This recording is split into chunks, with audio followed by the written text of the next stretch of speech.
Eder. Mac. Pallister. Mercoledì 8 novembre.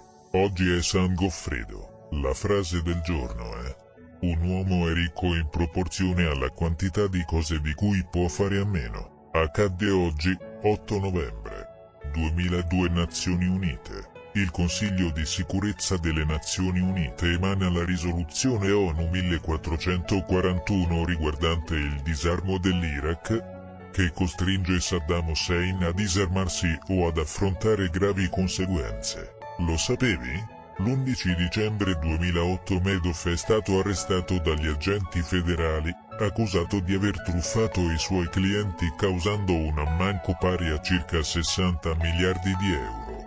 La sua società si è infatti rivelata come un gigantesco schema Ponzi e la più grande truffa della storia. Ehi, non dimenticare di iscriverti a questo canale.